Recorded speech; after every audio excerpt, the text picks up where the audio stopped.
Denver, Colorado, welcome to the swimming pool. Hey everybody, Scott Walters, buckle up, strap in. We got a hard-hitting pull, no punches, no sugarcoating it, no rainbows or sunshine. I'm just going to give it to you and give it to you straight. We got a good one to unpackage today. Welcome to the show. I hope everybody's doing great. So let's jump back on the real estate merry-go-round as we examine the good, the bad, and maybe a little bit of the ugly. No, Scott, not the ugly. Only examine rainbows and sunshine. No. Somebody's got to read between the lines and look between the economic cracks. And today, we're going to take a field trip over to Denver, Colorado. You know, this was a really interesting scenario. And listen, friends, as a licensed real estate agent, I love real estate. I'm not here necessarily giving economic warning signs to scare anybody. I'm really here to prepare people because we've always had the boom-bust cycle throughout recorded history.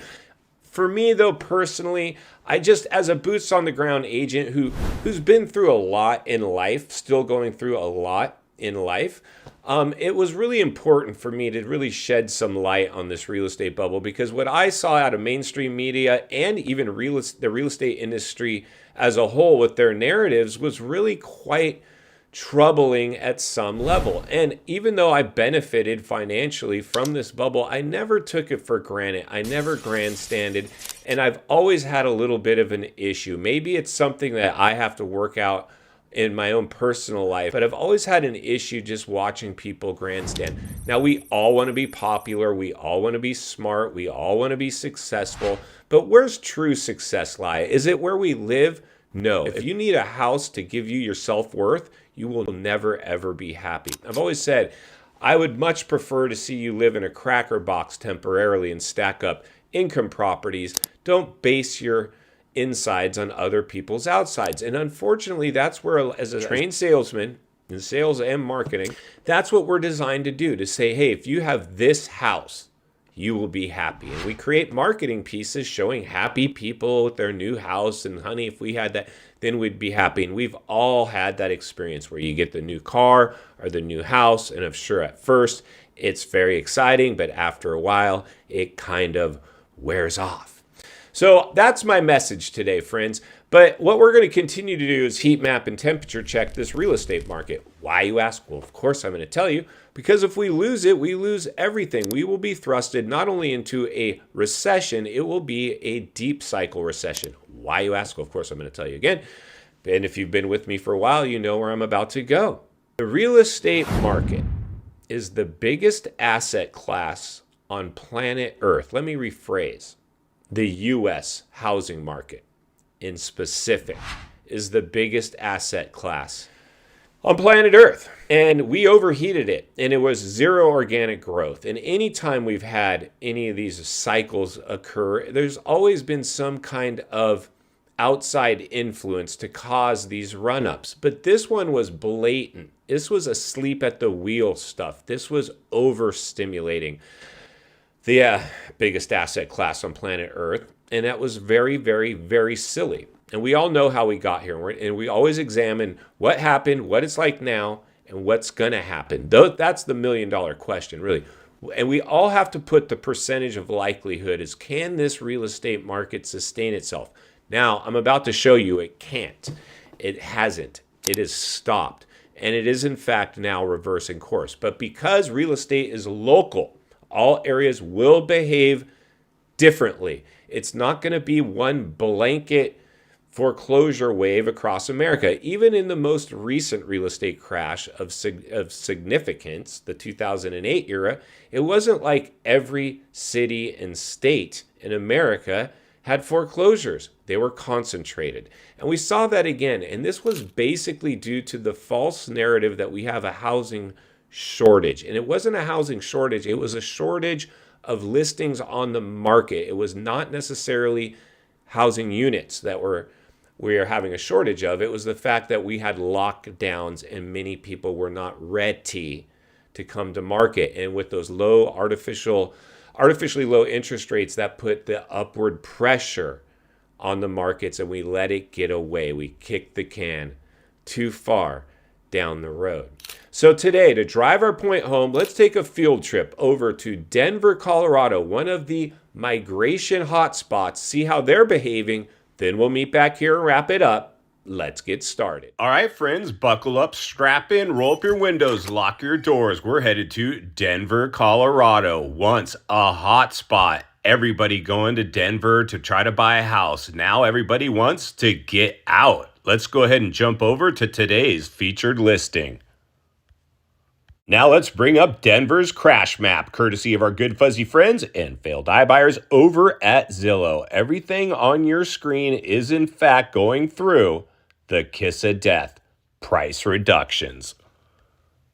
Now let's go ahead and tour today's home. Our property's looking a little bit plain Jane, but wait, it gets better or worse depending on how you look at it. We're in fact sucking air, unoccupied. It looks like an investor had plans for this property, but their plans possibly are going sideways. Now they're stuck on the market, chasing the market. Let's go ahead and get into some of its numbers. All right, the moment we've all been waiting for, its price. And here we go. We're just sneaking in under $500,000, almost $500,000 for this plain Jane property. And it just suffered a $49,000 price cut, but still stays stuck on the market. Let's go ahead and look at our property description and read between the lines and look between the cracks. And it's not so much what they're saying, it's how long they're taking to say it. You only have a few moments to capture the imagination of prospective buyers browsing the internet. And if you go into rainbows and sunshine, you're just going to lose them right away. And as we can see at the bottom, they're offering, of course, a 1% rate buy down for the first year. That's not going to entice anybody to come in and give them asking price. Come on. What are you guys thinking? Let's keep looking. Other thing we always want to look at is how much interest is our property getting. And our property has been on the market for almost 2 months with 68 saves. During the height of the euphoria, this would have been over 1,000 saves based on what I was seeing out there. Now you're struggling to get 68 saves. This is little to no interest, my friends. Now let's see what our cost to carry would be. If we were silly enough to give them their stuck on the market price, which we're not, our approximate cost to carry with the standard amount down at today's interest rate would be around $3,000 per month for mortgage insurance and property taxes alone. That doesn't even include other related costs for property ownership. This thing probably would not rent for that, and I always like to make sure my payment is within a property's rent range. But even with that aside, I definitely don't want to overpay for a property, and that's why it's so important when we're shopping to always read between the lines and look between the cracks. It's not just about pictures, it's about what the listing says. That's what we need to do when formulating our offer. Now, let's keep looking. A little more trickery from our fuzzy friends over at Zillow. They're trying to tell you what a strong offer would be. Why do you think they're trying to get you to make a strong offer? Because they're selling clicks and views. If they can get you to click on this property, make a strong offer, guess who wins? Zillow.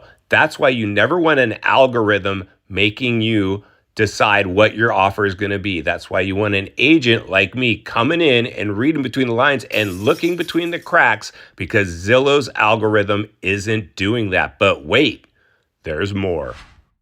Things may have gone from bad to worse. As we can see over the last 2 years, our properties actually went down 18%. Look at the nosedive properties are taking in Denver, Colorado. I've always said this was a game of musical chairs in the real estate world during the bubble, and the music stopped playing, and it's happening all over America.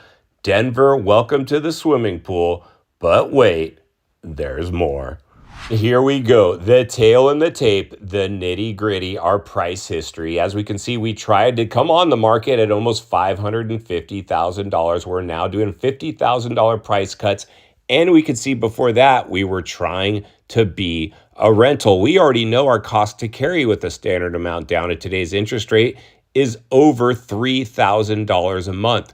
When they were trying to rent it, they couldn't even get close to that. Now we're trying to fire sale our property, hoping a sucker will come along and fall in love with an unstaged, sucking air, plain Jane house. And that's why you want your ninja agent to come in and blow this thing apart and get it for a steal. Now let's jump back to the studio and wrap this one up. All right, friends, welcome back. And there you go. So Denver, Colorado is not doing so hot. And listen, throw a dart at a map, you're going to hit another area that's doing the exact same thing. Now, there's a lot of areas that are possibly recession insulated. I would say your area might be recession insulated, but nobody's recession proof.